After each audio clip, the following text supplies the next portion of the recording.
Hello, everybody. We are back. Thank you for your patience. I don't know what that is, but we massively appreciate it. Just getting a few other bits sorted.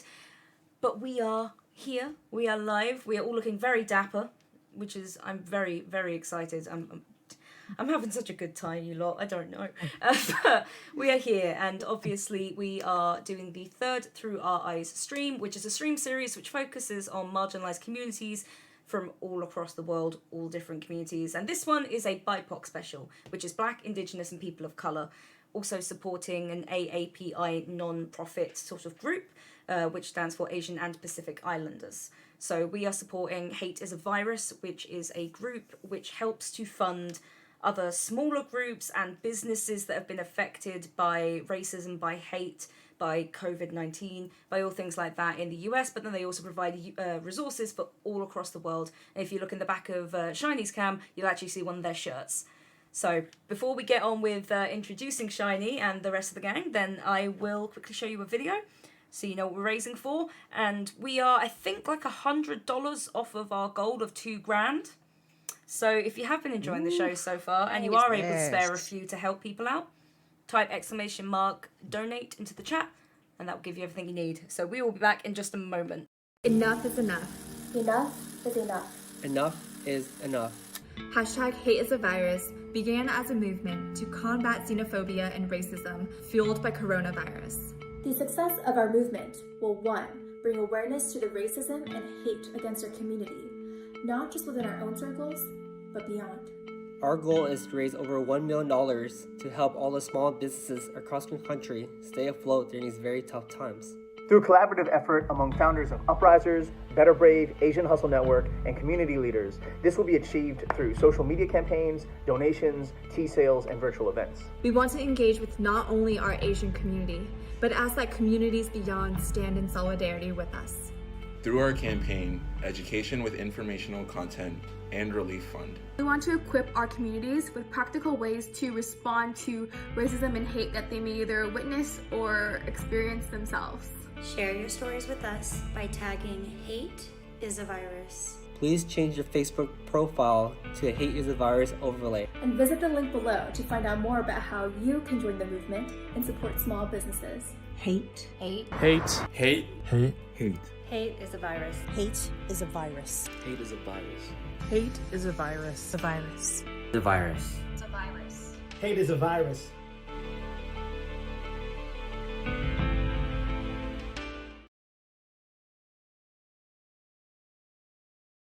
Alrighty, and we are back. So hopefully that helped enlighten you all a little bit about what we are raising for today. I just checked the total. We are at an incredible $1,850 raised. Yes. Nice.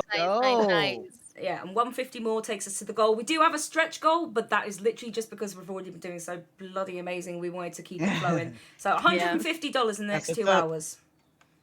I think we can do it. Nice. I think we can do it. Definitely doable.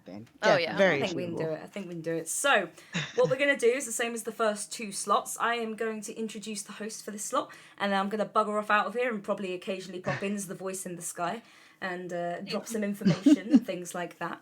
And we will go from there. So, I shall introduce our host. Hello, Shiny Pen. Hello. Hi. How are you doing, my darling?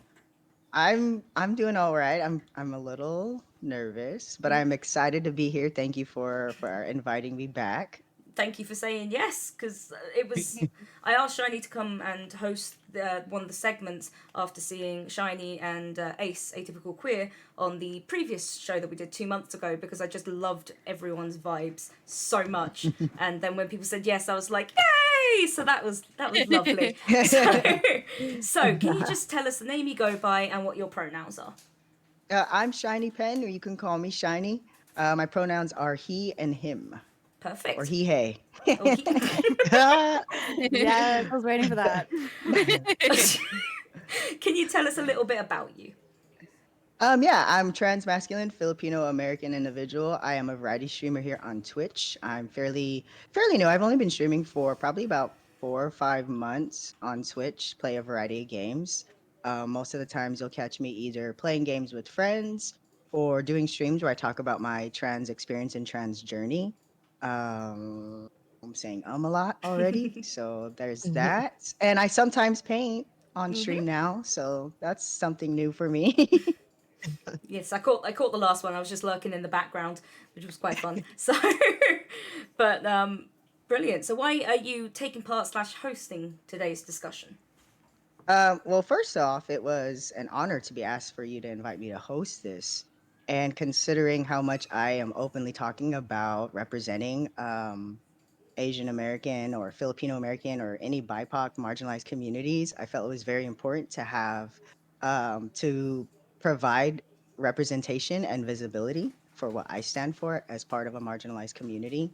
And I think it's a very great opportunity and platform to be able to have these open discussions. Bro. And can you tell us a few fun facts about you?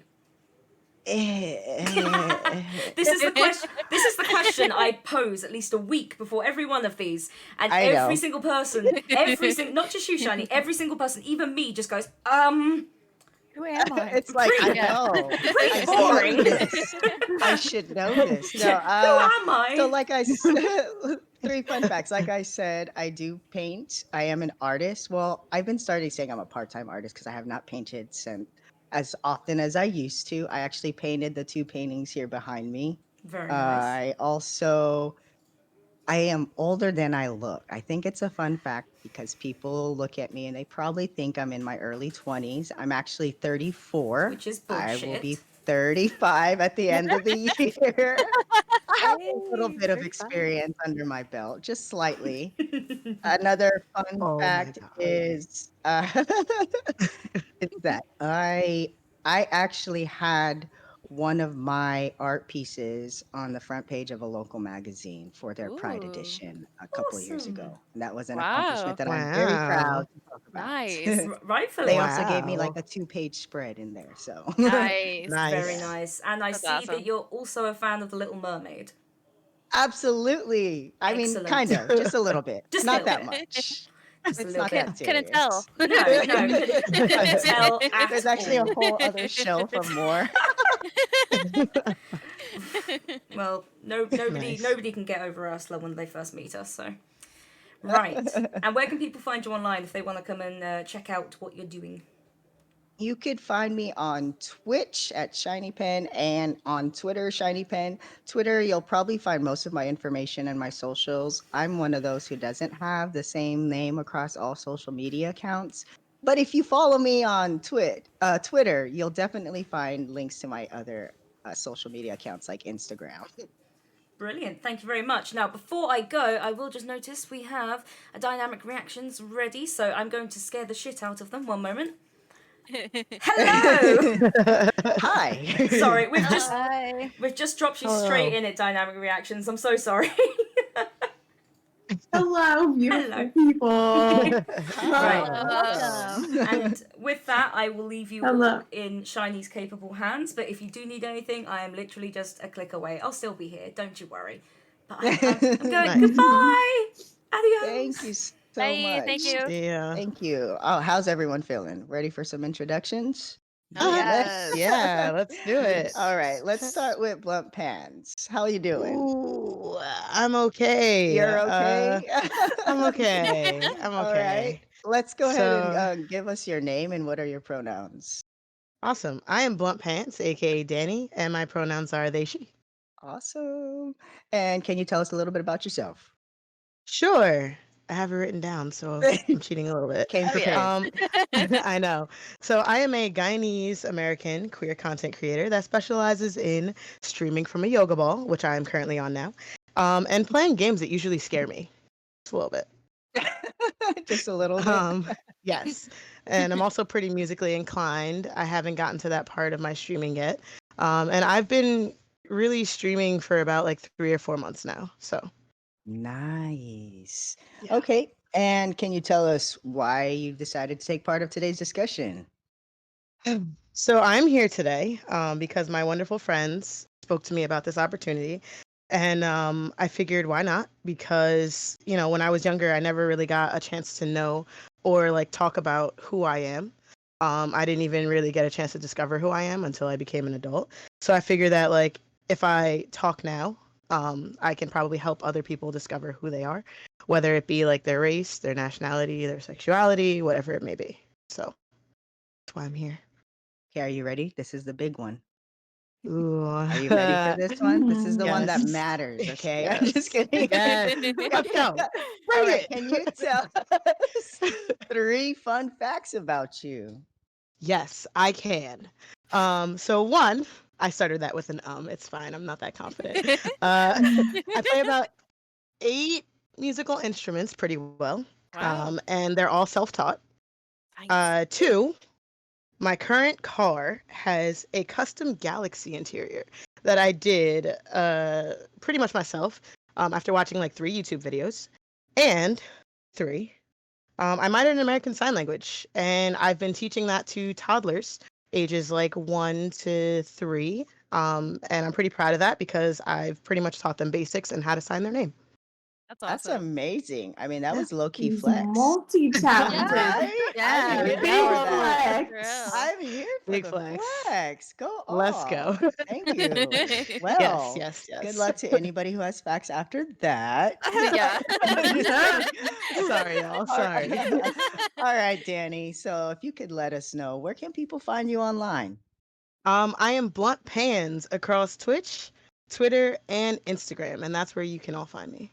Wow, you have the same across the board.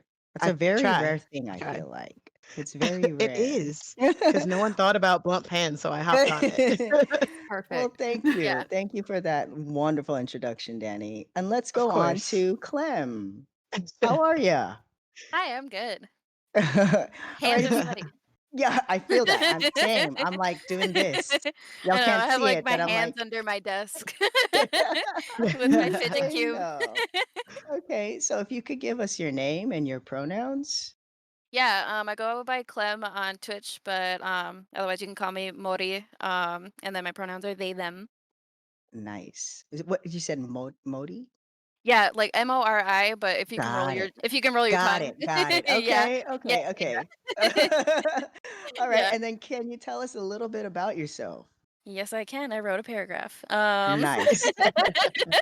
Um, well, in summation, I'm a 22-year-old disabled and neurodivergent two-spirit Apache queer kid from Minnesota.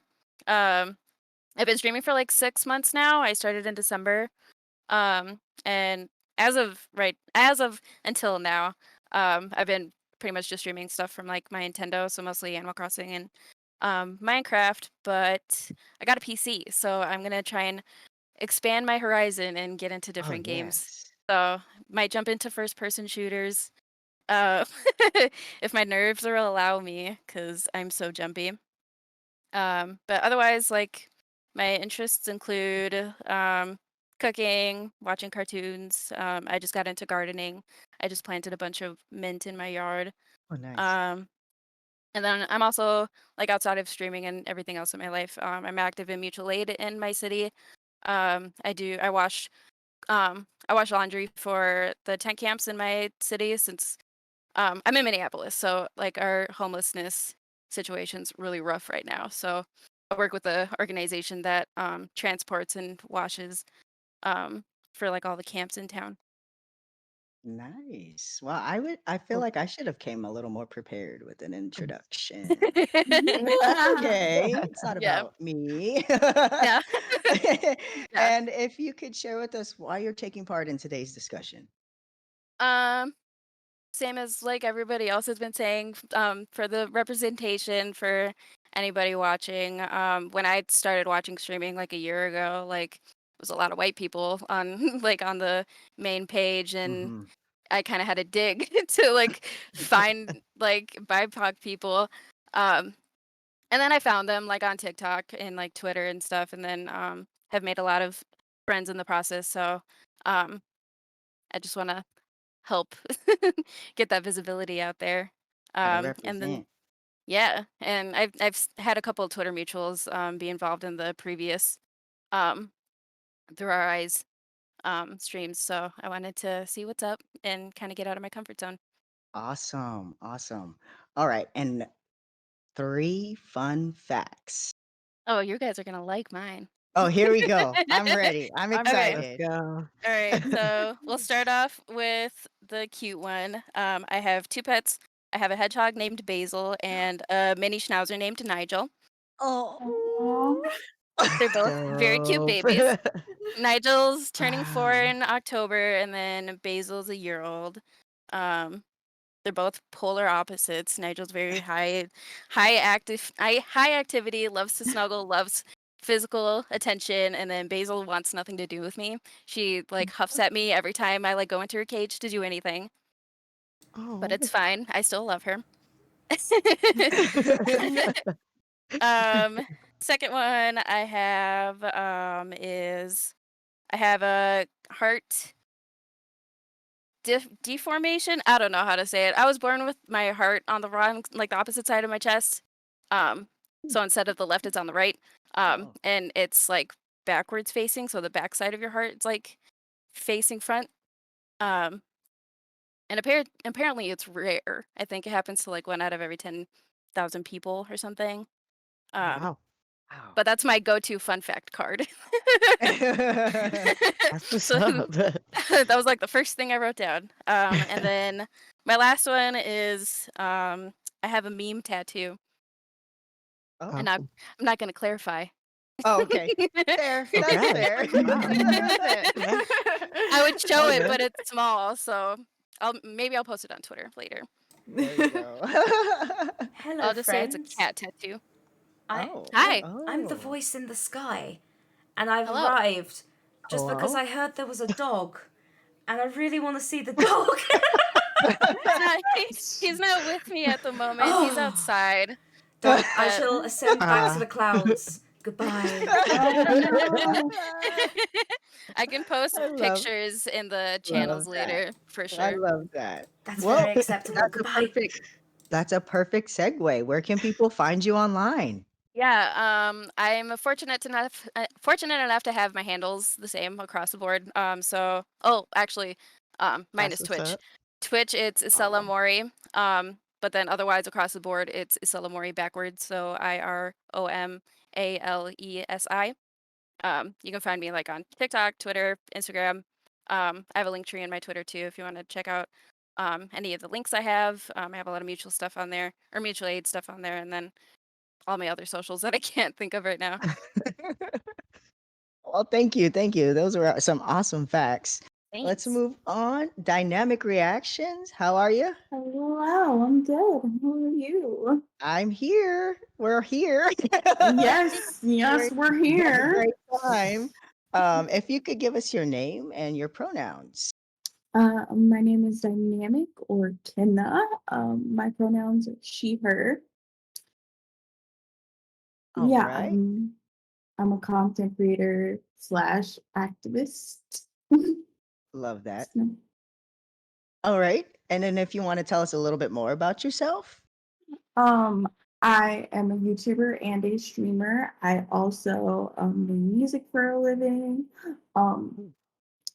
I love to talk about disability rights as a Black disabled person. That's really important. I started streaming on Twitch because, I really wanted to get into gaming and wanted to meet people. And I ended up finding some amazing, cool fellow Black girls and women to stream with along the way. I've only been streaming on Twitch for like a year in June. It'll be on June 9th. It will be a year. Nice. So, yeah. Congratulations. Happy Thank anniversary you. to you. Yeah, happy Thank you. anniversary.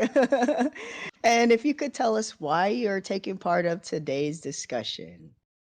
Artemis is actually a part of my little streaming community of people. She was recently popped in my stream from peer to peer, and she hopped in my Nice. DMs and was like, "We have this whole thing going on, this through our eyes thing going on, and I want to see if you want to be a part of it." And I saw that some of my ex teammates like Raven, Wreck-It Raven, and a couple of other people were on here, and I love being on these panels. I've been on panels with Scream Queens before. I'm a sister of the Fog, so we do our podcasts and things often. So I was just like, any opportunity to represent for the fam, I will take it. Let's Yes. go. Yes, let's go. All So right.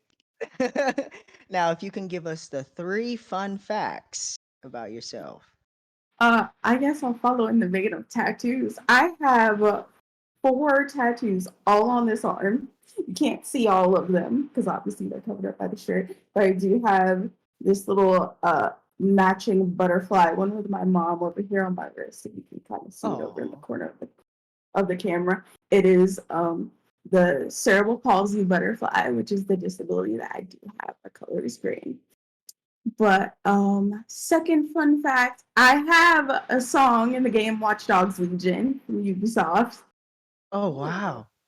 Whoa. That was actually my first gaming industry songwriting credit. So it was That's a really big deal that nice. happened last year. Wild. I like that.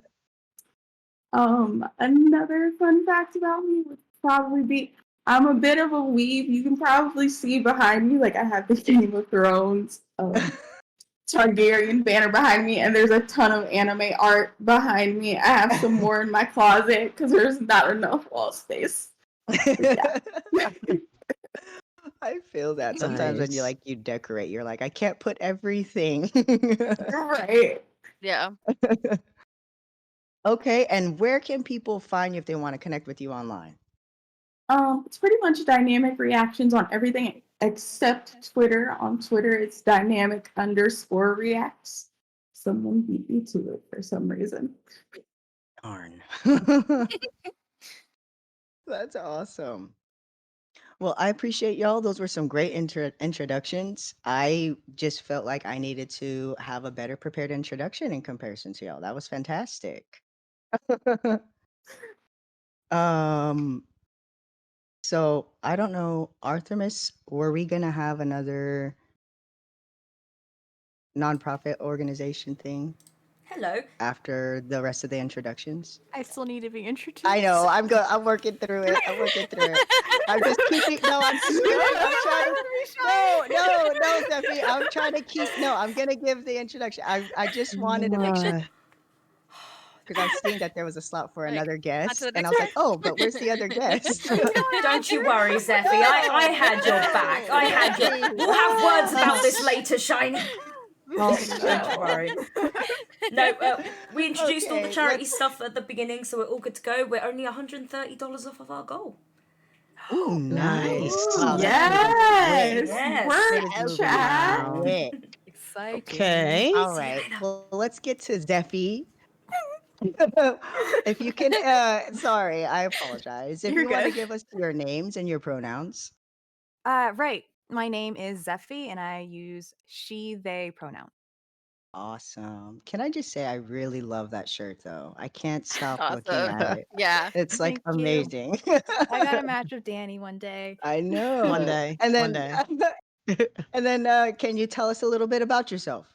Oh, I'm sure I'm gonna forget something, but I'm 29 years old. I have my father, he's a black Puerto Rican, and my mama is so white she calls herself Blanco. So that's Oh. where I'm at. Yeah. I've been doing I technically started content creation 2 years ago when Anthem came out, but that game was a bust, and well, that's another thing about me. I have anxiety and CPTSD, so I just focused on myself for a while. And very recently, I started streaming again. It's been going a lot better at this time. So, yeah. Nice. Yes. And can you tell us why you've decided to take part in today's discussion? Well, for one, Ace, aka Atypical Queer, she asked me if I was interested, and I, of course, was. I was very flattered she thought of me. And the other reason is because I love talking with other people of color, and as someone who I'm in a program for STEM, and I don't want to say I'm surrounded by white people, but I kind of am. It's just I want an excuse to talk to other minorities. I'm gonna be honest. Hey, that's fair Yeah. though. Yeah. Valid. That's fair. Yeah. So that's where I'm at. Okay, can you give us 3 fun facts? Not gonna lie, I struggled with this. I'm hyper flexible on my thumbs. Want to see? Ooh, Oh. yeah. You do that? Yes. Oh. Oh, wow. Whoa. If I did that, my thumb would fall off. I don't know. This is something I figured I out know. when I I was want to try a doing little it kid. now. Try it. I know, like, Don't hurt yourself. everybody's like trying to do Yeah. it.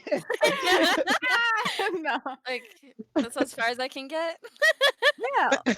Yeah, it's easy for me. I That's don't feel crazy. anything. Yeah. Wow. One of those. Mm, I'm one of those mm. guys who can't choose a favorite color. Can't make decisions. Oh, Mm-hmm. okay. And number 3, I have gone my entire conscious life, or what I can recall, with a pet cat. Aw, I Oh, love cats. Nice. cute. what's your cat's name? Frederick. Aw. Wow. Wow.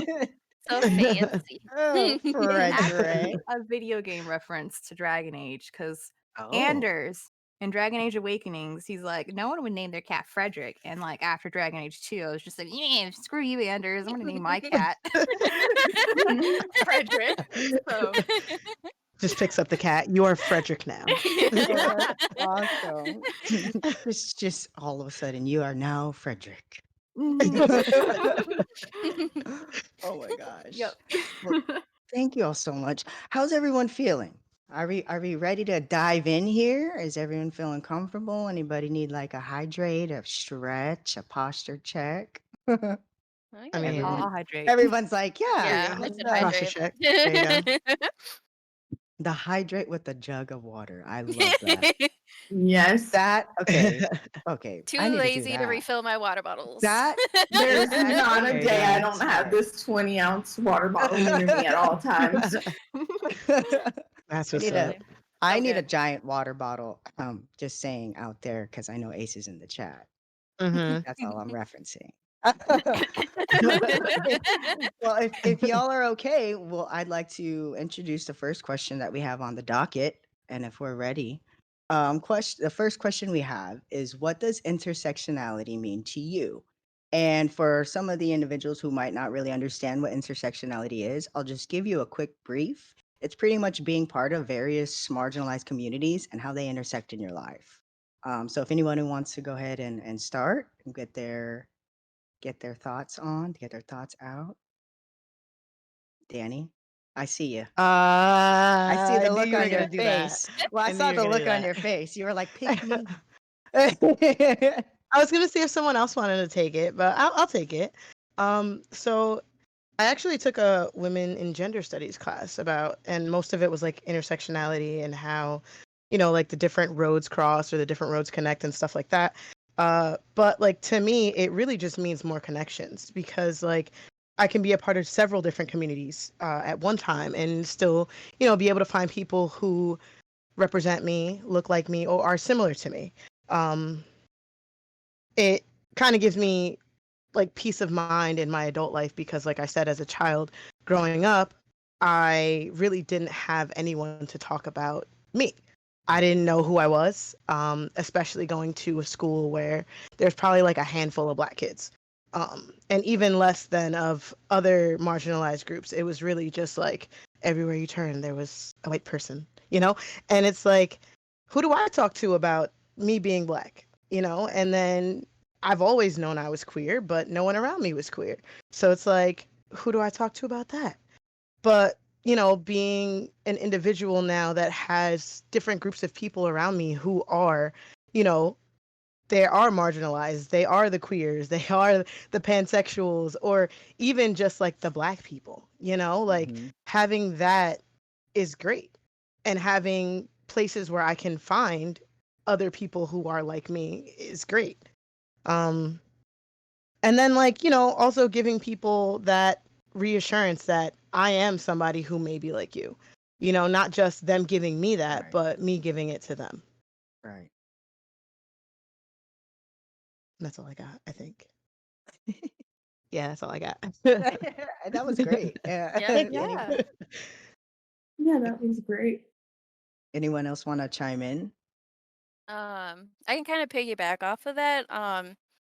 By just saying, for me and my experiences, intersectionality has been um like a really big place of security for me because like Danny, I grew up in um insecure places and like places that didn't have much representation for um how I appeared as like a brown kid.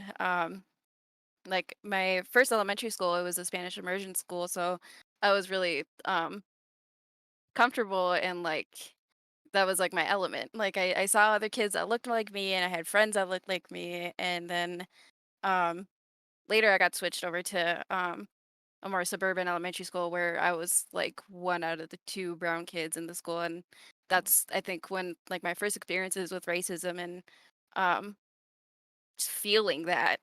So it was just new and it stuck and um carried over to like high school where my high school was fortunately really dense with BIPOC students. We had a lot of Hispanic, Latino, Black, and Asian communities in our school. So there's just walks of all life in the school, and white people were the minority, and that gave me a lot of comfort.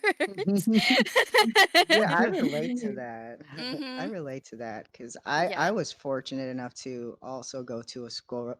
Well, number one, I grew up in like a very rough part of town. So the school I went to was 99% minorities, and the white people were they were, I had one white friend my entire like, Mhm. you know, Yeah. elementary school career. So Mhm. it's kind of crazy how there's those opposite spectrums of how people experience either being the minority or having all the minorities or marginalized communities be the majority. Right. Yeah. Yeah. And it was interesting to see like um how white people behaved in those environments, like in my high school especially, because my high school was in a pretty like poor part of town, and like most of the families don't really move anywhere, so it's like generations of families going to the same high school forever. So like all of the most of the time it's like the white kids are usually the new families coming into town, so they're even more like isolated from like the general community. So I sometimes wonder like how like they like perceived the entire experience being in a school like that, like not being the majority, like compared to like their friends that go to school in the suburbs, you know?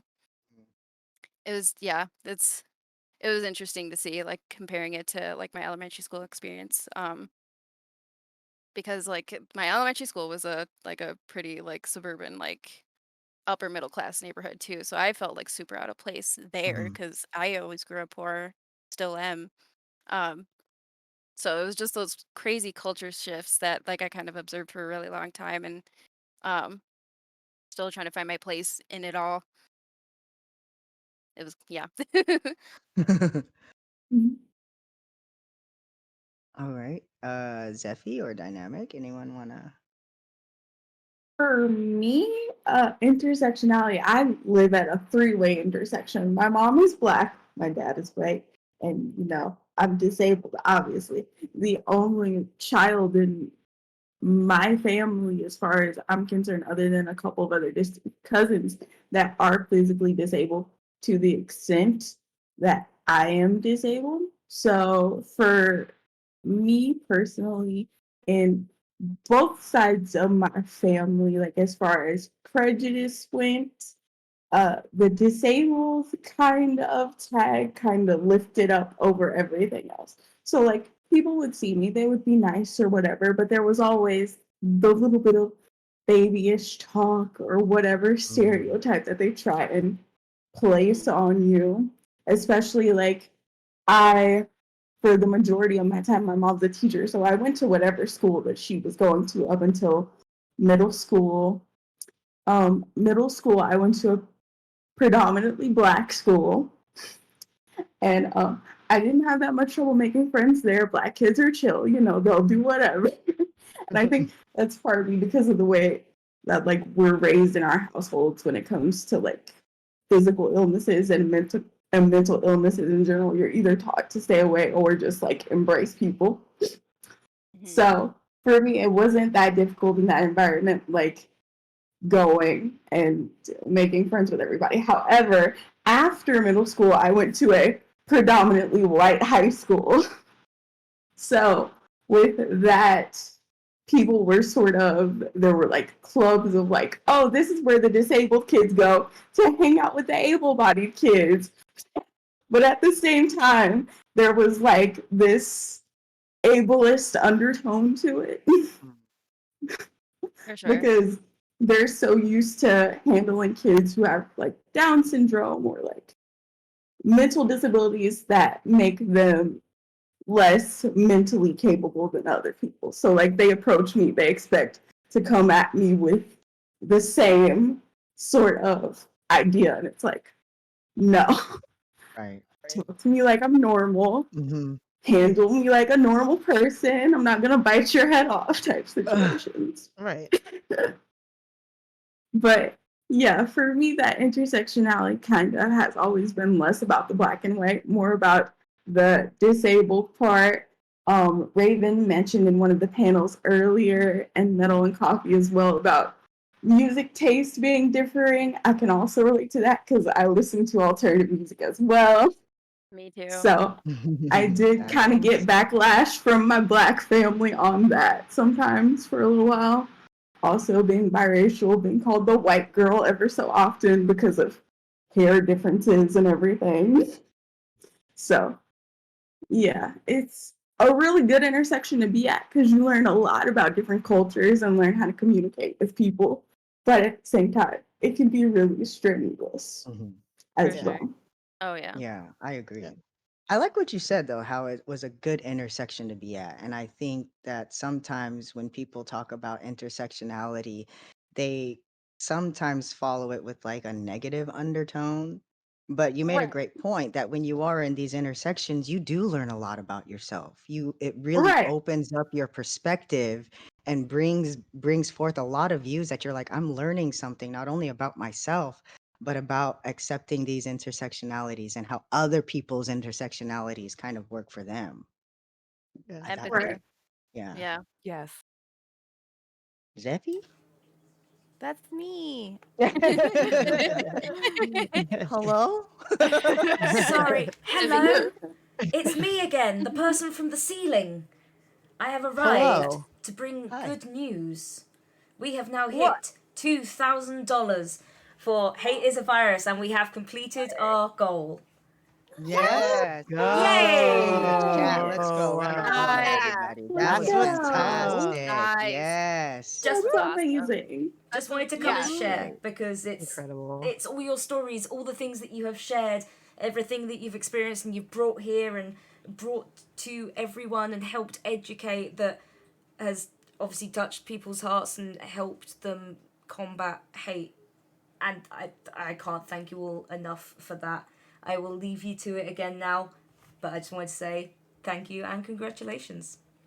Yes. Wow. Thank Thank you. Thank you. you. Thank That's you. fantastic, y'all. That's what's up. Awesome. Yeah, Thank that's you. awesome. Sweet. Okay. But back to the question, for intersectionality. I feel like I've gone on a journey with that word. It started positive, got a little negative, and it's back to positive. Some background. I'm from Virginia, and I, throughout my years there, it wasn't very diverse back in the 90s and early 2000s. So for me, I didn't really learn about the intersections until high school. It was more of just like all the people of color would like group up together because it was just like we were surrounded by these blatant bigots who were just wearing the Confederate flag and Oof. just saying things Oh my like God. Wow. it was awful because like the security there, they were mostly black people, and I would ask them like, how come they're allowed to do this? And like one of them took me aside, just like, I'm sorry, Stepher, but we can't do anything because then it'll become a whole thing and blah blah blah blah. And it's just like I don't know. It was Yeah. really frustrating. Mhm. But for me, it was nice to have that moment of solidarity because I feel like it's kind of lost where I am now, sadly. But it's interesting just to be like, oh, there's a good side to being surrounded by white people. But I had that. I had that. And it was nice while it lasted. Um, and then I got a little negative with intersectionality because it made me feel more lonely, like realizing I had all these unique aspects to me. It made me feel more separate. Like I didn't know I was bi until I moved to California because I needed an environment where that was accepted. It wasn't the case in Virginia, but yeah, anyway, I didn't fit in with the gay community very well here at first. Um, Oh. so I don't know. I just kept pushing at it and being not. I don't want to sound like aggressive. Like I was just like, be my friend. It wasn't like that. Be my friend, dang it. You're You're gonna gonna find love your me. niche. Yes. Yeah. Exactly. Yeah. It actually Wow. took one of my like roundabout my counselors for mental health.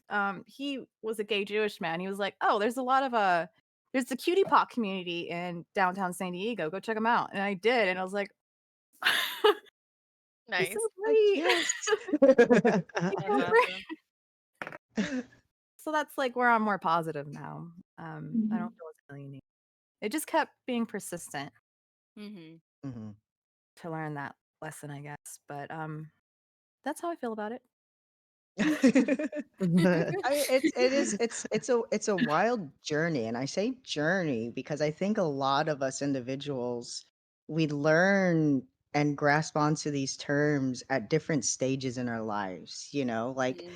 intersectionality obviously always existed, like for me in my life, but I didn't know that's what it was. You know what I mean? Like I didn't know that that was intersectionality. I didn't know I was living, breathing these experiences of finding my different identities and backgrounds and how they meshed and how sometimes it wasn't always a happy experience, but it also wasn't always like a terrible experience. So I think having the different perspectives of each person and their different and respective journeys is such a good eye opener because it really like even through your stories just now I'm like learning about experiences, perspectives, and like wow, like we have similar experiences but also they're all very different and unique to their own, and how the intersectionality of it all just affects us differently. Mm-hmm. um Anyone have any other last thoughts for intersectionality or after hearing everyone's discussion to chime in or dive in a little deeper? You look like you're thinking over there a lot, Danny. I'm I'm just, always thinking I a know, I'm lot. just like, I feel like Danny's about to drop some information real Yeah. quick. I'm I just mean, saying. I always have to add to the conversation. Absolutely. Um, I just feel like with intersectionality, like like everyone's really said collectively, there's always a good side and a bad side to it. It's just a matter of the way that you, not to say compartmentalize, but the way that you take your unique parts of yourself and apply them to you as a whole. Like that's why it's called intersectionality because they really intersect. Like Dynamic said, you know, like we're at a great intersection. We're at a great spot where like now, I feel like a lot of us are more comfortable with ourselves as a person, and we're still growing. We're still creating those intersections. We're still putting ourselves on those roads to kind of figure out where else can we go? hmm Like what more is there about me that I can learn? And what more is there about my community and the people around me that I can learn? Yeah, exactly. And So that's the fun part. yeah, exactly. It is. And There you so, go. Mm-hmm. so I mean, to touch on that, because for me, I've always been Filipino, right? Like, obviously, Mm-hmm. I've been born Filipino. I didn't get to Yeah. pick and choose one day I wanted to be Filipino. And I'm not saying there's anything wrong with that, right? And I'm also trans, right? So I'm a trans masculine individual. And whether I knew it or not, I was always trans. I probably just didn't know it until I came out, right? So Right. the interesting thing for me about the intersectionality of that is I didn't until maybe very recently put those two together. You know what I mean? I didn't realize how they intersected and how there was a lack of representation for individuals who look like me as a trans masculine Asian American. And so it wasn't until recently that I was like, duh, those paths definitely cross because that's literally who I am. Then when I Mm-hmm. look back at myself, when I was first coming out as trans, and I'm like, I can't find the representation I need that of any trans masculine individual who looks like me. I couldn't find it. There was nobody there. I'm not saying they don't exist. I could not find them. Yeah. And so when I put those two and I realized those intersected, and I was like, I need to be headstrong and really represent and bring representation and visibility because I know for a fact there are there are people, there are trans masculine individuals just like me out there who's probably wondering the same thing. And it kind of Yep. empowered me, you know. That's a positive aspect of intersectionality for me, is that when I realized it, it motivated me, empowered me to be like, I need to speak up. I need I need to show people, hey, we exist. We're out there. We're valid. Here I am. Here Right. we are. I'll stand with Yep. you, stand beside you, you know? And I think Mhm. a Yeah. lot of that happens without us really thinking about how different aspects of our lives intersect in that way. And it really is, I feel like intersectionality is such a gateway to empowerment for a lot of individuals, because when it hits it gets all the ticks, you're like, whoa, I can make a difference. I have a voice. I Yeah. Right. represent. And I think Absolutely. that's so powerful to me. And just like talking to you, I was just making me think like, wow, we are amazing. Like, Yeah. wow, We we're Yeah. are. freaking No, we are. awesome. Oh yeah. It's so crazy for you to mention that because like I had a similar moment. There's a stream team. We don't have an official stream team page yet. None of us are partnered. But there's a stream team started by a beautiful dev at Ubisoft. His name is Kay Von Doom. You guys can find him on Twitch. Pretty that username. But he's Canadian. He decided to bring a beautiful team of fellow Black gamers together. We all don't have like impressive numbers. We're all still growing. We're all still relatively small. And he was like, we want to do an impact over numbers kind of message with this Mhm. team and get brand deals and do etc. We are all sponsored by Elgato. And Nice. when he brought me onto the team, when we first met, he was like, I don't see anybody on Twitch doing what you're doing. I don't know any other Black disabled streamers. And I heard that from my other streamer friends a lot. I was like, y'all are literally the only Black disabled streamer. Like, I'm the only Black disabled streamer that y'all can think of. And they're like, yeah. And when I was talking to Kay What's about it, up? he was like, when you get in like the community of Twitch and the more labels you add on, the groups get like smaller and smaller and smaller. So like in my head, like I know the Black disabled streamers exist out there somewhere. But like in other people's heads, they're still unseen. And so like I'm getting all these opportunities to represent and stuff that didn't hit me till like a couple months ago, how important that was Right. in Yeah. a Absolutely. similar fashion. Yeah. But Yeah. yeah, in a very similar way. That's what happened to me a few months ago. That's That's what's up. fantastic though. Like Yeah. props to that, because Hell that yeah. is very important when you I feel like when you realize that like you're valid and you're appreciated, you could Mhm. really like uplift communities with the representation. Not to say that anybody's going to speak for an entire community, but to be a Right. part of a community, you know what I mean? And be able to say, yeah, I have a voice and I'm going to utilize it. I'm going to utilize my platform. I'm going to say, hey, we exist. This community exists and we're all valid and important. And I love Mhm. that. That's awesome. That's Yeah, it was crazy for me too as well because we all know Twitch is adding the new tags next week, the 350 tags. We know yes. that. Yeah. I had a front page spot for Global Accessibility Day on May Nice. 20th. I That's was up wonderful. there on front page pushing the user voice links for the disabled tag and the trans tag. And like to see Yes. all those people, and it was my Nice. first front page. So to see all those people come in there and be like, oh, we've never seen anybody like you up here before. And like all that other stuff was just like mind blowing. Wow. And for That's the tags and what's up. things to happen now after knowing so many other disabled people in the community is like a whole other thing in itself. Oh yeah. So That's Nice. beautiful. Like that literally is making me low key emotional. Like because I could Yeah. just it's important. You know, I'm not part of like the disabled community. I do feel that the community does deserve representation. So, and hearing your story and being on the front page and hearing how you've impacted people because you were on the front page and everyone was excited to see that representation, like that low key made my eyes tear up. Like I feel a little yeah, emotional because it's so beautiful. It's amazing. Like congratulations. That's thank you. fantastic. I don't even know what else to say because that's just amazing. We love to see positive representation in a community. And I think it's always beautiful when people can really set the tone, and somebody can come up to you and say, wow, I am so happy to see you, because they relate in some way, shape, or form. You know what I mean? Right, I yeah. just, oh, that's great. I'm sorry. Give me a second, because that was like that hit me, because I was just like, that's freaking beautiful, because we don't see that often on Twitch. We all know this. We all know what we Right. see on the front pages. You know what I mean? Right. Yeah. Right. And to see that, and you to speak so eloquently and so confidently about that, and gosh, it's an honor to be in your Yeah. presence. You know, that's And great. it's like too as well. I wouldn't have gotten like I'm still relatively small streamer. We have like 470 something followers right now.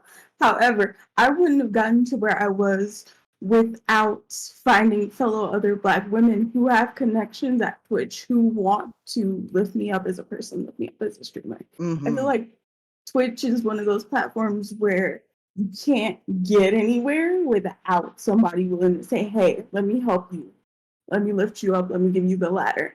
Because Tiffany was the one who said to Twitch, you know, you should check out Dynamic for Global Accessibility Day.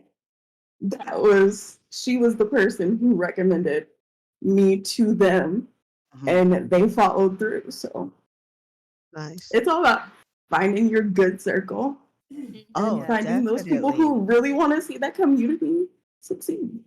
Absolutely. Yeah. Yeah. For sure. I think that's important to remember as well as content creators, is that even people, whether you're like on your channel advocating or not for something or a community, I think understanding your community and how much you want to provide uplift the voices around you is really what people, I think sometimes content creators forget that. Like your community can literally uplift you to whatever success and goal you want to hit. You just have to recognize that and do it. You know, I don't want to say manage your community, but recognize your community enough to know that surrounding yourself with people who are going to support you in the same way you will support and uplift them can make a huge impact. And that was like a perfect example for Dynamic. Yep. Right. Yep. Definitely. Alrighty, so let's move on to the next question. Is everybody good? Yeah. That was Nice. just such a great Okay. discussion. I Let can't me get sip over my it. gallon. Oh, I want to take Everybody a sip still too. Hydrate. hydrate. You know Cheers, what would be friends. funny is if all of us all of a sudden pulled out a gallon jug. But it's all different drinks. They're not all water. Right, literally, Right. it's all Right. something different. Oh my god. Oh gosh, can you imagine? Like, I'd have a gallon of Somebody has coffee. coffee. Yes. No, don't play with me, Red because I Bull. really got Sunny Delight. Sorry for Oh, delaying, but Sunny I got a lot of D. Oh Sunny my Delight. God! Wait, Yeah. Sunny D. Is this Sunny like That D. lasts for my past. Right, a blast Real. for the Right. past. My Same And the great bottle and formula. everything. Gosh, Great. that's hilarious. That is. The Sunny D. I want a jug of Yep. purple stuff. Mm. Gosh. Oh gosh. Oh man. Alrighty. So next up we have here I think this is a great one, and I think it's a pretty good segue. Have you ever experienced gatekeeping about your identity? And do you have sorry, I can't see this. Do you have any recommendations for understanding your own identity? Ooh. It's a good one, huh? Yeah. That's a really good question. I could start if Go need off. be. Yeah. Yeah. it. Yes. Do it. Do There's a it. few areas where I've experienced gatekeeping. Like, I've mentioned that I'm a Black Puerto Rican who's half white, and like I'm a little uncomfortable bringing it up, but it has happened because I don't want to speak ill of any of the sides. Well, except maybe the side, but like, so on the previous panel, there was also another Black Puerto Rican, and she was expressing very similar sentiments as me, which is on both the Black and Puerto Rican sides. It was just like, oh, you don't speak Spanish? You're not Puerto Rican, really. Or like, but you're not really like, Black. But I do want to say, like, it has been very rare with that experience with Black people for me. Maybe I've been very lucky, but like, I was a metalhead, and I never got the like, "Oh, you're not really black." I never got that. Mm-hmm. And I know I'm fortunate, but, like, for the Puerto Rican side and oh my gosh, I keep saying, like. Anyway. Okay, we say Totally like and fine. Like, anyway, get it out. It's really bad. It's really bad. The colorism, the just, like, you're not enough experience, that kind of experience, I got that a lot. Even though I'm light-skinned, like okay, here's another, like, convergence of identities. Um, I'm very light-skinned when it comes to, like, my black identity. I'm Mhm. so light. But when it comes to the Puerto Rican side, like, I don't straighten my hair. I acknowledge the fact that I'm part black, and that gets a lot of pushback. Mm. Like, have you seen what was it? Was it Training Day?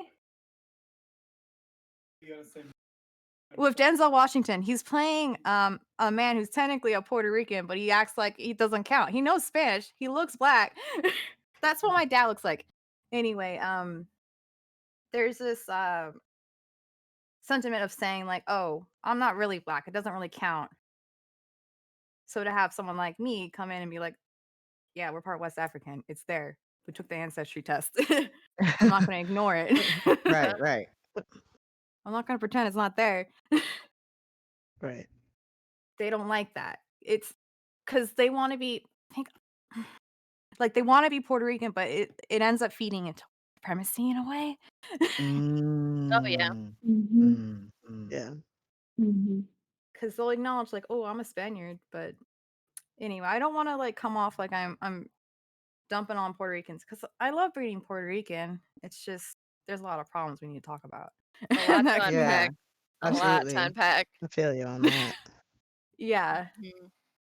yeah. But I'm also bi, so bi invisibility is definitely a thing. Mm. I don't really need to elaborate a lot on that. I don't think because I think it's something that's been catching more steam. Like people get like, hey, bis do exist. Don't diss them just because they're in a MF relationship. They're still Right, bi. right. Yeah. Right. But Can I someone else can say can I something. just say, Zephy, that you're here for a reason, and I don't think anything you said came off of you like attacking any part of your community. And I think we all believe, and that's why you're here. Like what you have to say is extremely important. Like Right. speak your Yep. mind because these discussions, first of all, are very bold to be had, and they need to be had. Which is Mhm. why which is why Artemis brought us together, and we are important to have Mhm. these discussions. And I think bringing light to how you feel about your experiences is extremely valid. I think a lot Yeah. I've seen people in chat like agree with you and say, "Oh my gosh, yes, Zeffie, I understand. I Oh, completely agree," you know? So Mhm. you're doing it right. Yeah. I mean, yay! don't Yeah. hold back, you know? Yeah. Yeah. Thanks. Don't feel like you have to hold back. Let me not try to Mhm. tell you what to do, but just don't feel like you Right. have to hold back or filter yourself. Because Arthur has made it very comfortable, and this whole community that they have right now is very comfortable, and they're listening. They're not just hearing, they're listening. Um, all right. So anyone else next? I can kind of chime in with gatekeeping in regards to Hispanic communities. I grew up Mexican. My parents are Mexican. Grew up in kind of mixed cultures, like in regards of Mexican culture because my parents are very Americanized. They're both like fourth, fifth generation. So their parents were born and grew up here, and then their parents um, were born in Mexico and then moved to Texas. So it was primarily my mom's side of the family that I kind of felt more insecurity like with, because I was a emo for sure. Um, And then I was yeah, Nice. I had a heavy emo phase, in my teen years. Ooh. Um, and I'm like one of the more lighter skinned kids in their family. Like my mom and her mom and everybody on that branch of the family are really like dark skin, black long hair, really indigenous appearing. Um, so going to visit like extended family that I don't see that often, and getting those looks always felt like that gatekeepy, um, just kind of, they know you're not a traditional Mexican, so they're gonna think less of you. Um, and that's always something that I've been like insecure about and still trying to learn to overcome and validate myself because I am I am Mexican. I'm literally all Mexican. There's no reason for me to doubt my heritage or Mhm. anything. I've lived this way Mm-hmm. my entire life, but being such a non-traditional and like Americanized and modernized person, you start to feel lost with like your connection with your culture, and you do feel less than, because like I'm not fluent in Spanish either. I'm getting better at it, but I wouldn't say I'm fluent because I can't hold a conversation past like introductions and chit chat. Um, and even just like learning my indigenous roots too, since we've been so disconnected for decades and generations, has also been um, kind of a back and forth thing with gatekeeping because I'm still learning about like where I fit in as a indigenous person, and being disconnected from like my reservations in Texas and stuff. So it's something that I'm still addressing and trying to validate within myself, and then also like reaching out to other like-minded people and people with similar experiences to just hear them out and um, know that like I'm not alone in these feelings. Mhm. Um, Right. yeah, because it hurt for a really long time, and like not feeling like you could identify with anything that you should be able to identify with Right. is it was definitely a journey. Oh, absolutely. Yeah. Anyone? Danny, dynamic? Dynamic, would you like to, Um, before I go off? I mean, if you want to go off, then by No, all means go I want to off. give But I want like, to give everyone the space. I want to give everyone the space because when I go off, I get angry. Oh, And I don't want to get too angry because I want it to I'm build me giving up. you your space because I want to see this and then Oh, piggyback all on it. right. So you let's All go, right. Danny. Well, Danny, Danny, let me here we go. sorry Get Here we friends. comfy. go. Speak with Well, conviction. Go let me off. start by saying there's a reason that I changed my name to Blunt Pants. Um for the fact that my personality itself is blunt. So, as far as gatekeeping goes, I mean, in my younger life, of course, like you're young, you're impressionable, you don't have as much confidence or as much to say or as much ways to say what you want to say. But in my adult life, I definitely have fought gatekeepers in a lot of aspects. As you can hear from my voice, I don't talk black. I don't know what talking black is. I'm a black individual. I speak how I speak. So for Mm, you to tell me mm, that I don't fit into certain communities, for you to tell me that I don't fit into certain molds, that right there is, for lack of a better term, bullshit. mm, Because you mhm. can't tell me who I am, especially from just looking at my appearance. I'm not a feminine presenting person. I'm not. And anyone who looks at me will think, oh, well, like, you're a lesbian. No, I'm not. I'm actually a pansexual. I'm actually quite the intellectual pansexual. And I will Ooh, tell you as such. go Yup. Okay? off. period. Right. Yes, Mhm. So, Somebody put that on a yeah, shirt. That's please. merch. I I'm love going that. to. I plan That's on it merch. actually. Oh yeah. That's I plan on it merch. actually. But no, Intellectual like pansexual. I am an intellectual pansexual, and it happens a lot because where I work now, I work for a daycare. I work for a daycare in the hood. So when people are like, "Oh, let me speak to your director, let me speak to your supervisor," I come to the door. And I say, how can I help you? And they try to go off on me. And I'm like, well, listen, let me tell you one thing. I may not sound like you, but I look like you. And I'm right now, I'm at your level. But here's my 2 cents to this conversation. Because you're getting upset with something that may have happened. I wasn't there when it happened. You know what I'm saying? So it's like, for you to really come at me crazy, it's like, okay, we're from the same space. We're from a similar space, I should say. And as far as like going back to the gatekeeping, as far as that goes, for you to tell me who I am and who I'm not, I'm a Black content creator. I'm a Guyanese American queer. I'm a lot of things that people say that I shouldn't be. But here I am. And who are you to tell me that I'm not? Plain and simple. Oh, go off. I'm just saying, no, because it's really like, it's really one of those things where, like, I'm a musician. I learned to be a musician. I taught myself to be a musician. I'm a gamer. I learned to be a gamer. I taught myself to be a gamer. For you to come to me and tell me that I am not, that's where I have the problem. You can't tell me that gamers don't look like me because I'm a gamer.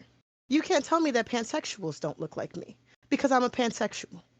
You can't tell me that Black Guyanese American queers don't exist because here the fuck I am. Here the fuck you are. So don't try to gatekeep me, especially, like I said, growing up the way that I did, I was told no a lot. I was told I am not a lot. But as soon as I hit 21 and I discovered where my people were, who my people were, and who I am, you couldn't tell me a thing. Oh yeah. You couldn't tell me a thing. And and the fact that I have people coming to me and telling me that I inspired them to do X, Y, and Z, that's a lovely thing. The fact that I learned American Sign Language and I was the only Black person in my entire program. And I signed better than half of the people that were in my program, who were all going for speech pathology and for this and for that. Girl, keep that over there, please. Because I'm doing my thing. I'm signing my name. I'm being kind to my people, and I'm giving the education back. So don't try to gatekeep and tell me what I can and cannot do. All right? Okay. Oh. All right. And now I'm done.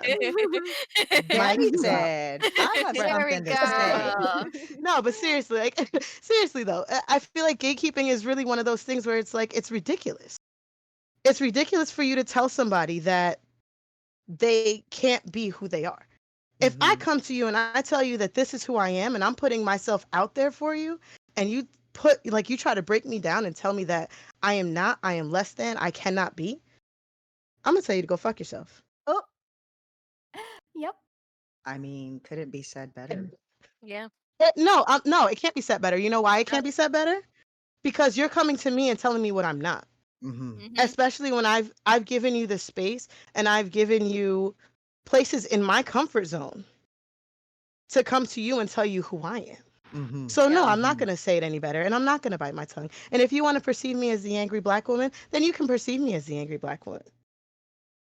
But just know that you don't have a space in any of my intersections, on any of my streets, and on any part of my life. You just don't. Serve it to the people, Danny. Serve it to the people. They need it. They need to hear it. They need to hear Some it. salt and pepper with that because it's seasoned. It needs a little bit of seasoning, right? We like a season. We need it seasoned. You need some milk? You need some milk? Oh.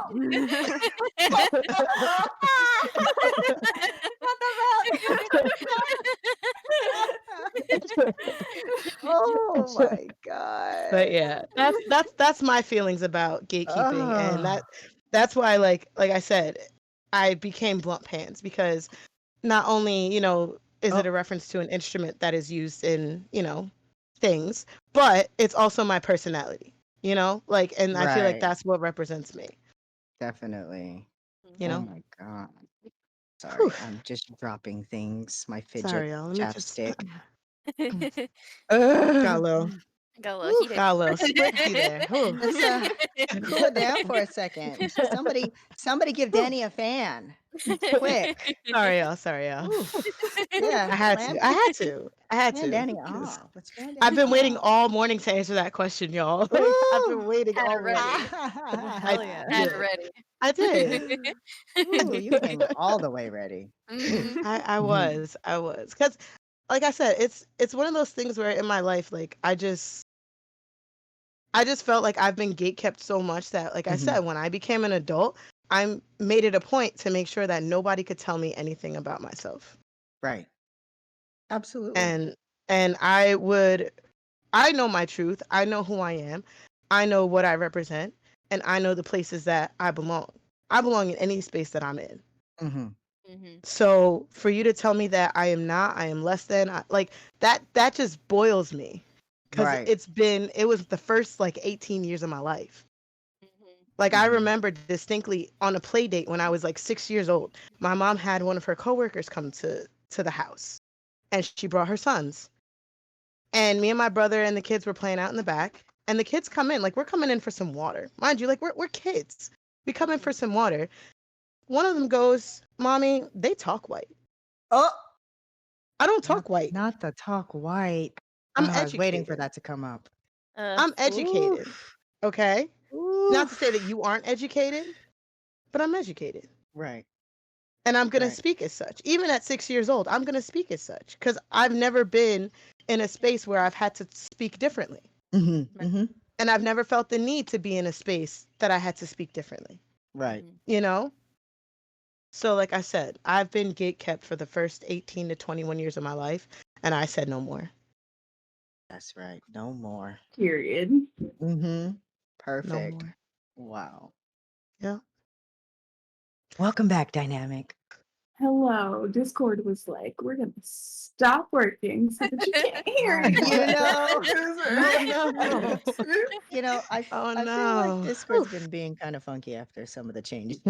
Yeah, ever since that last update, it's Yeah. been a whole lot. Yeah. It didn't have to happen. Right, it didn't. That thing was broken. It's Oh, not a Discord. stream without technical difficulty. You're right, though. You're right. So right for saying It's only that. professional when a tech issue pops up. Right. There you go. Yeah. There you go. Knock on Well, wood, we perfect can finish time. this off well without Right. something happening. Right. All right. Well, Dynamic came back at the perfect time because Danny Yeah. just wrapped up. Yes. There you go. Have I ever had like a gatekeeping instance? Really? It was really kind of just like at the hands of an older cousin who kind of playfully just did it, but every once in a while she'd be like, because like I'm a teen, I'm into the Jonas Brothers, I'm into the screaming metal and stuff like that, whatever. She just kind of be like, oh well, can I use the white girl in the group, or like incessantly playing with my hair for whatever reason. Thankfully, from the rest of my family, we never really got any of that. But that would be one instance, I think, in my life where that really came into play. Any other time in my family, it was never really an issue at all. That's fair. That's fair. I think it's interesting how people experience these things within their family. Not to say that families are perfect and supposed to be a certain way.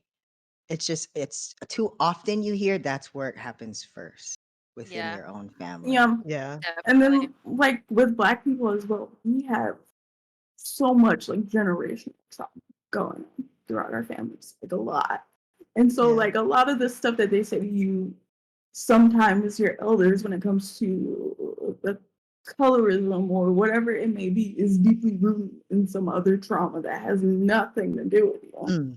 So it's like, what do you as like the youngest generation do with that? That's what we're also focused on doing when we take into account like our mental health and things, is breaking these generational traumas and Absolutely. building something new.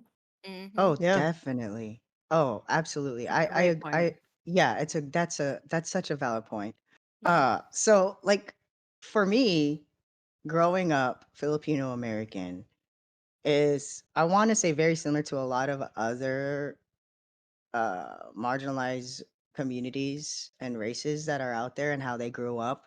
So, my parents, well, let me rephrase that. My dad was born here in the States. My mom was not born here. She was born in the Philippines.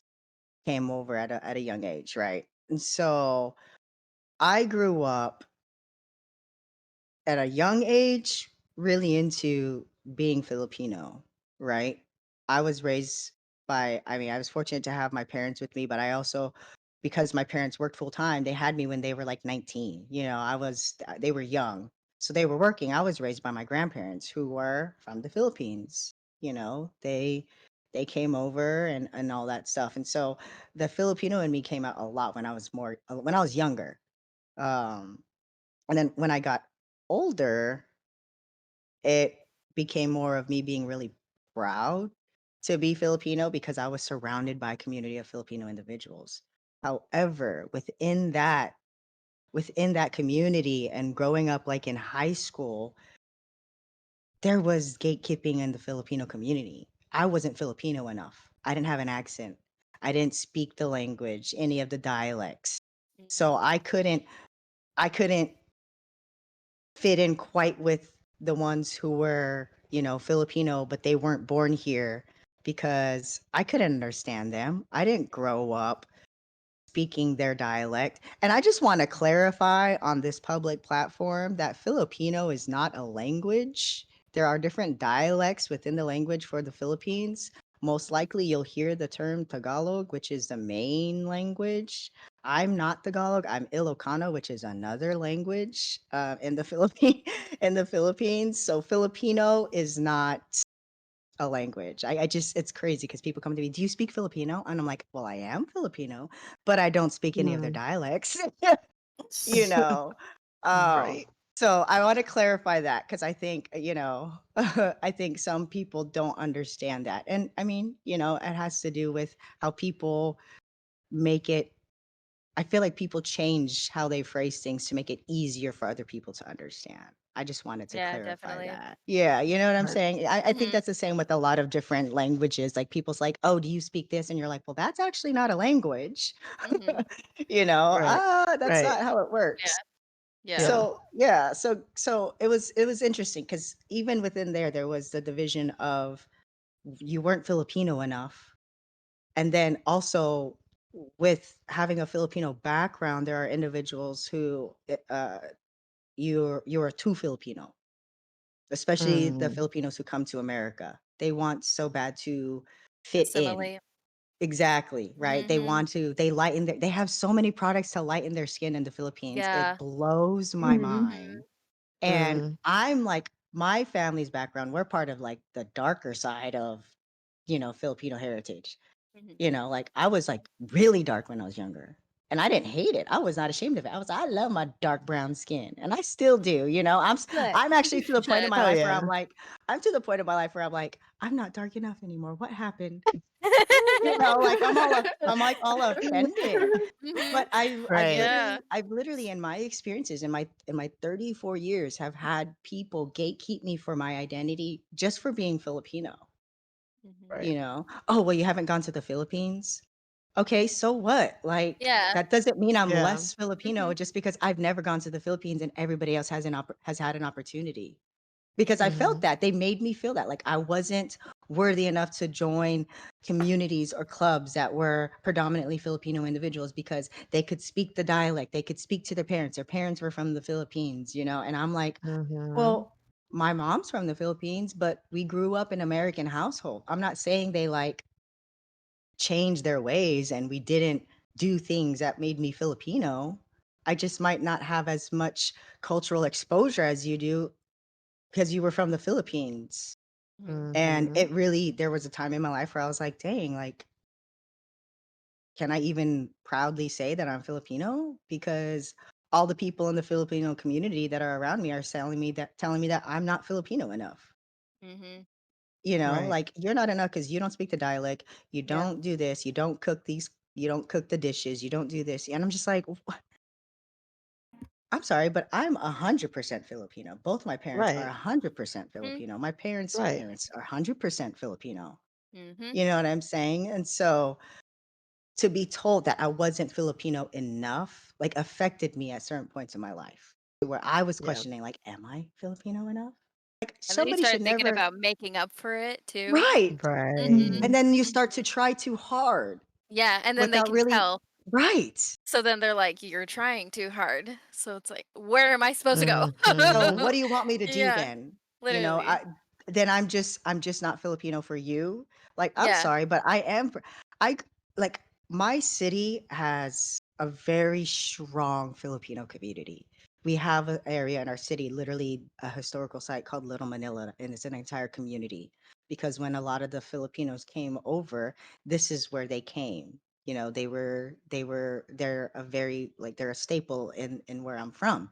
And Mhm. I should feel proud of that. But there have been moments when I'm like, yeah, well, I'm Filipino, but But not and then really. Yeah. yeah, you know what I mean? Yeah. And it's like Yeah. I Mhm. shouldn't feel that way. I should Mm-hmm. I should stand with pride next to everyone else who feels proud to be Filipino.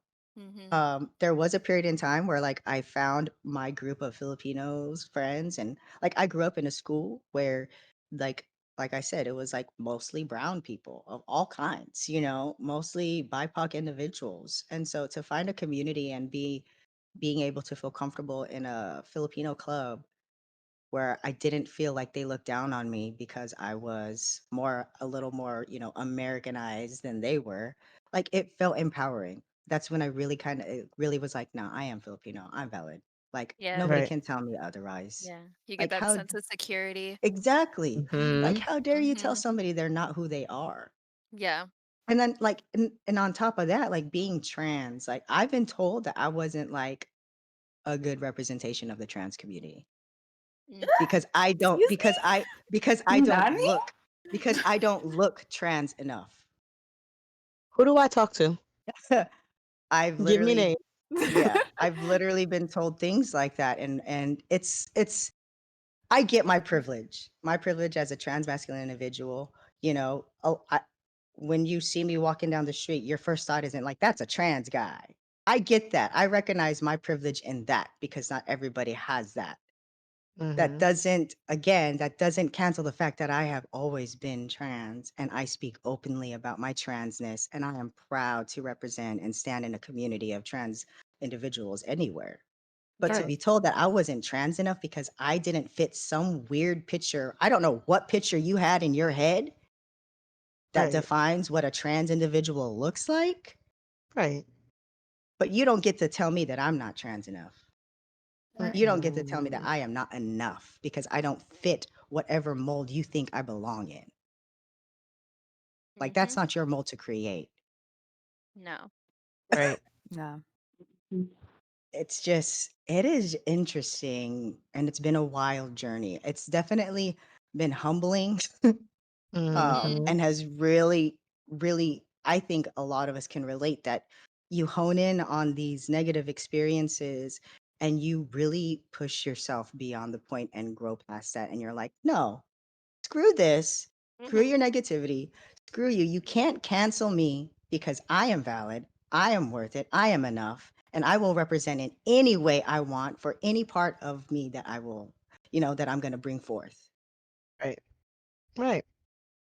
It blows my mind. I can't get over it. Sorry, I got a little heated because I Oh. just I remembering know. and, like, Same. Oh remembering my and god. You guys. Mm-hmm. like, having Mhm. somebody come to me and tell me I wasn't trans enough when this is the very community that I am trying my hardest to stand for and utilize my platform. Like I said, I'm a new content creator. I didn't go in here saying I'm going to be trans advocate on my channel. But when I saw where Mhm. I was going with everything and how there was a lack of representation for individuals that look like me, I made it my mission. I do trans talks on my stream. I'm openly talking about it.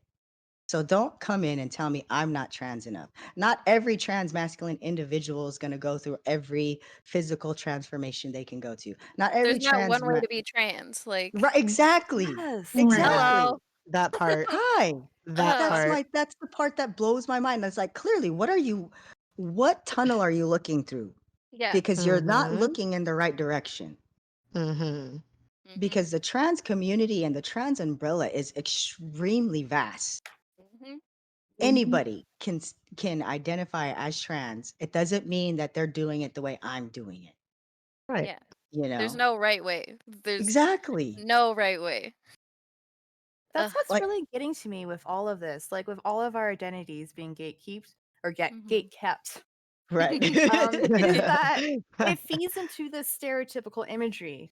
And like, Mhm. why would we want that? We're dynamic people. We're all individuals. We want to Mhm. be this beautiful, different group of people. We don't have to be this one way. Right. And it's really Fitting into a upsetting. binary. Yes. Right. hmm Like if you're not fitting in that binary, you're weird.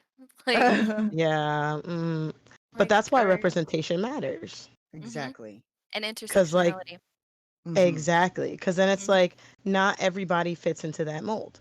Not Mhm. everybody, is that person you see on TV. Yeah. Like, for me, especially being a Guyanese American, it's like, what does that mean to me? Well, that means that I'm a first generation born Guyanese or a child of a Guyanese person. You know what I'm saying? Like, looking at me, hearing me, you wouldn't know that. Looking at my cousins, hearing my cousins, you wouldn't know that. Right. But looking at on TV, like, just because I'm not running around saying, "Hey, what's up, man?" Like, that's not what Caribbeans do. That's not being a Caribbean. You don't have to Right. have the accent. You don't have to have all of that. Like, Thank you. I eat the same foods they eat in the Caribbean because my mom cooked them. Like, it's all about the boxes that are being made, but like, we need to make new boxes. Right. Yeah. Hell, we don't Exactly. even need boxes. Just give the platform. Mhm. That way Thank everybody Yeah. you. can stand on that Yeah. platform. Give me Yep. my soapbox. I'm just kidding. Thank you. For Give me real. all the Yes. soapboxes because I'm going to be stepping on all of them. Because, like, what is it really? Why is gatekeeping such a thing? Because of representation, because of media, Mhm. And it's Right. like, those are the issues really that come when people are like, well, you're not this enough. You're not that enough. Because they only see it on TV. They don't necessarily need to know a trans person in their head to be like, oh, you're not trans enough. But that's where your ignorance comes in. You know what I'm saying? Like, that's where that's where they need to learn more. That's Right. where it needs to be a teaching moment. Because like, you're coming to me and you're telling me that I'm not enough XYZ, but I'm coming to you and telling you that this XYZ is what I am. Right. Take it Right. or leave it. And if you leave it, then that's just, you being comfortable in your own ignorance. Right. Truly. I know. I want to read something that Arthur Miss actually put in the chat, if that's okay with y'all. Yeah. That's Because more than we okay. Go for Yeah. it. yeah. So Arthur Miss says, I really want to speak on this as we finish up. And I've heard almost every person speaking today say sorry about being pissed about being marginalized. And I'm so sorry. I'm so sorry it's been ingrained. It's something to apologize for, and I want to fight so that never has to be the case. Apologies for a mistake, not for being valid angry. And I think Hmm. that's so true. It is. Oh gosh, that's so true. And it's an Yeah. unfortunate truth because it's like, we shouldn't have to feel like we should apologize for being outraged or for being put in a space or put in a way that we feel like we have to apologize. I'm Yeah. not, I haven't apologized in 21 years for being me. In 21 years. Wow, I'm not that old. Yes. I haven't apologized in 8 years for being me. There Okay? you go. I had to make Oh gosh. because Oh I gosh. meant to say, I've been apologizing for 21 years. Mhm. And in the last 9 years, I haven't apologized for who I am. Because at this point in my life, it's, you're either in my life or you're not. Right. I can either teach you who I am and teach you who others like me can be, Mm-hmm. but I don't necessarily need you to be there. Right.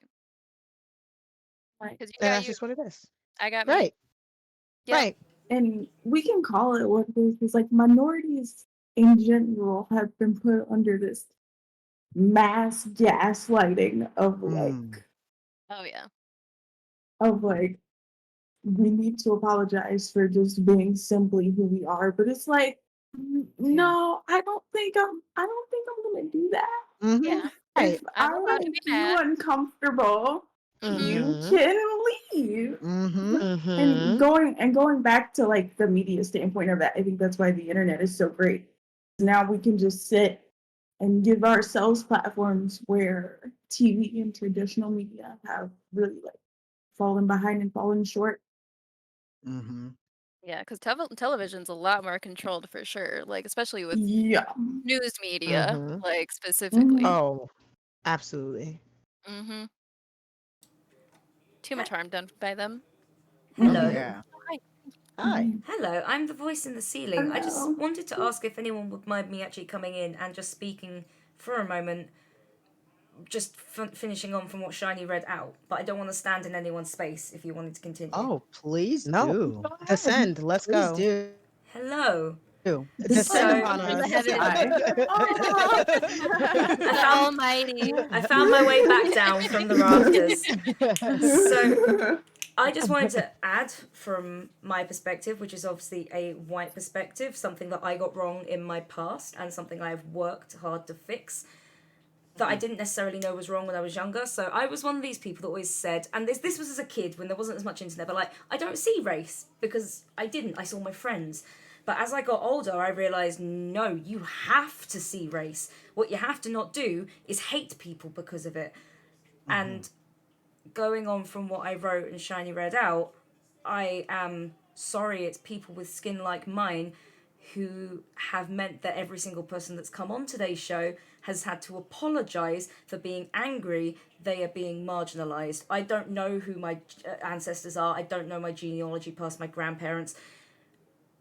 But if they didn't stand up and actually see race and didn't say anything to help, then it's also my place to apologise and to do better. And that is my message to all white people as well. Do better. Start seeing these things and not being afraid of it. It's not a bad thing to say that somebody is black because that is their identity. Identity is not a bad thing to recognize, and you have the power, whether that's fortunate or unfortunate, to be able to stand up and put yourself in the line of fire and actually make it easier for people to exist. So see race and actually say something about it. It's not frightening. You ain't gonna get told off for it. It feels like it may not be the place because, I mean, especially for like a British person where I grew up, I didn't know a black person until I was 12. And that was just because my school was a very, very, very white school. So it may have seemed different when I first met a black person, but that was then never like. What I'm basically trying to say is things may be different, but that doesn't mean they should be frightening. It doesn't mean that you should be looking at people and going, oh, that's an angry black woman. No, that's an angry woman pissed because they have been marginalised to the point they have to apologise for living. Right. And we need to stand up and put ourselves in the line of fire and actually help. Mm-hmm. And I apologise. I don't want to speak over anyone, but it breaks my heart that every single person has said sorry, and I'm like, don't be sorry. I don't think you're an angry black person. I think you're an angry human pissed, and you are valid in that anger because it ain't fair. Right. It is not fair. And so thank you all for being pissed. I appreciate it. I really do. I really do. And now I'm gonna bugger off for a second and let everyone finish up. But I just thank you for giving me the space to say that. Thank you. I think it's valid to have that space, and I think Yeah.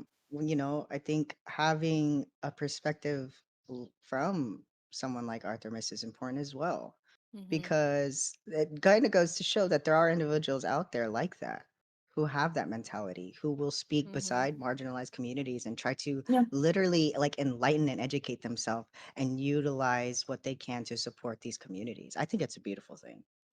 Yeah, absolutely. Yeah. Yeah, to have someone like Arthur Miss is like because a lot of white people just automatically go on the defense. Like even if you have like a white friend, if they say something wrong, it's like, oh, but I'm not racist, and it's like, no, you're not.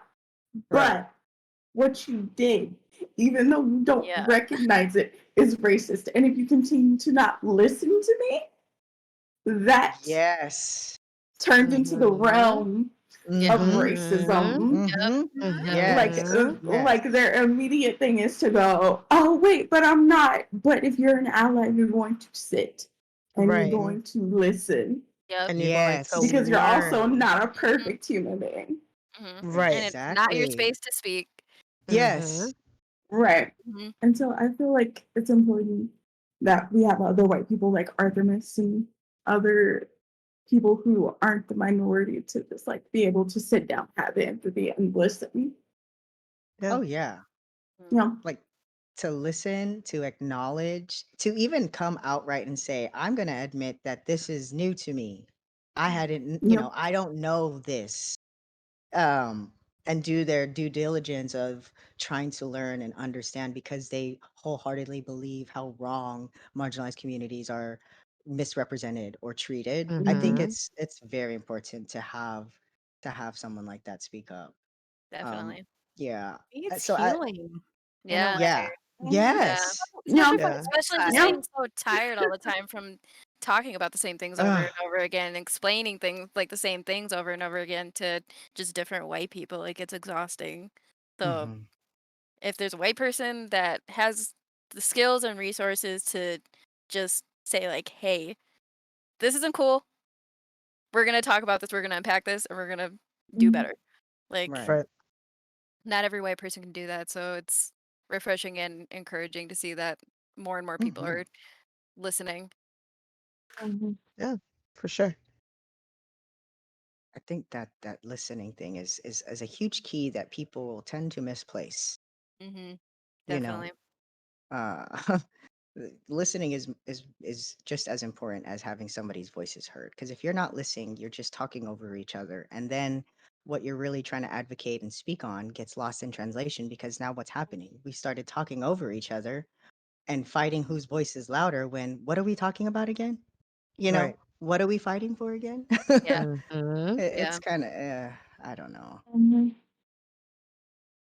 So as we wrap up, does anyone have any final thoughts? Final thoughts? Let me check my notes. Um, for me, it's just listening to the marginalized people in your life. If you have disabled family or friends, our population is the only population that you can and will join at any point in your life. Oof. When you get Right. older, Wow. Right. Yeah. it can happen at literally any moment. So when Mm-hmm. you interact with a disabled person, treat them as if they are human, Mhm. treat them as if they are equal, and treat them as if they deserve every bit of respect. Hmm. Right. Also, all of you people on this family, y'all are wonderful, y'all are valid, y'all are kings and queens and everything else in between. Yay! You as well. I like that. Yay! Yeah, The Yeah, kings I and girl. queens and know. everything else in between. I like that. I love Mhm. that. You as well, dynamic. Hmm. Yeah. Mm. I feel like I left everything out on the floor. But for the most part, it's really just listen to your fellow people, Mm. like listen and comprehend what they're saying. Kind of reflect on yourself to see what you can do better to support, to help, because, like Dynamic said, at any point in time, you could be in a different place. You can be in finding yourself at a new intersection. It's really all about kind of looking inward and figuring out how you can help, where you can help, and what you can do to either better represent yourself or help represent others, if that is your place to do so, that is. Mhm. I agree. I wanted to express some gratitude towards Arthur Ace, aka Atypical Queer, and Shiny Pen Yeah. for Yes, yes, yes. for focusing so much on up- uplifting marginalized voices. I think that's incredible of you all. And it's something that I would like to continue doing. Like it's so important to uplift each other as like you also mentioned dynamic. You Mm. were uplifted by what was it, another black woman? I'm being Agreeing uplifted by Ace, Richer. another black Yeah. woman. Yeah. Mm-hmm. So Yes. it's just we gotta look out for each other. And I think it's important to like make Mhm. sure people realize we're not alone. We're in this together. Yeah. Yeah. Right. Right. Yeah. Coming onto this definitely helped me find more BIPOC people to build relationships with in like the streaming community and just like the internet in general, because I was lost for a really long time. I Mm-hmm. am still trying to find like my niche and my groups and stuff. So this was a really great opportunity to join in and meet lovely people from all different backgrounds and everything. And um I hope to grow and be a lot more vocal about the things I'm passionate about in the future. Because this was a big learning experience for me for sure. And I appreciate everybody that's involved. Oh, absolutely. I 100% agree. I just like the last time I was on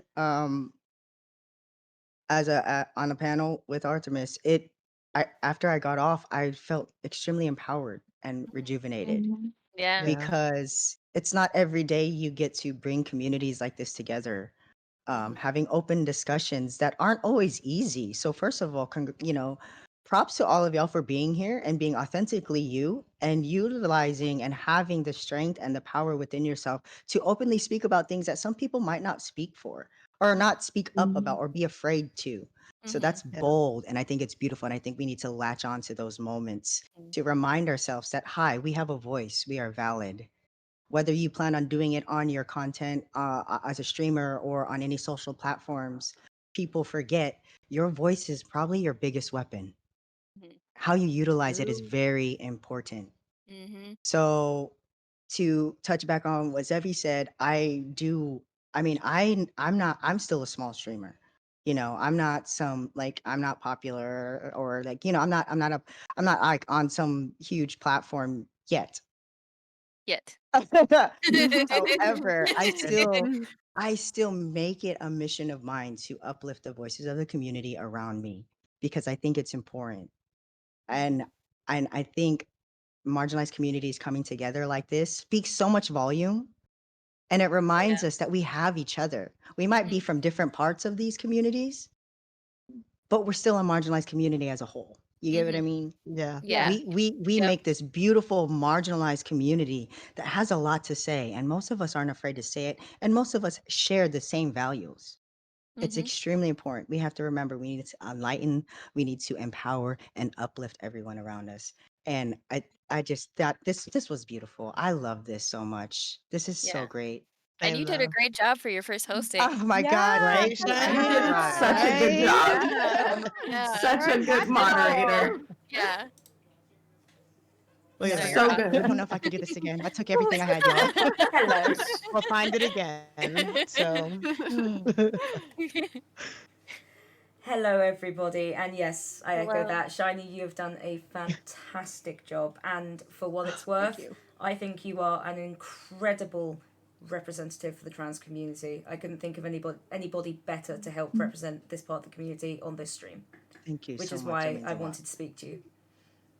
Thank you so much. That really Yeah. means a lot. So, I'm afraid we have actually come to the end of the stream, but there is good news because we just went $100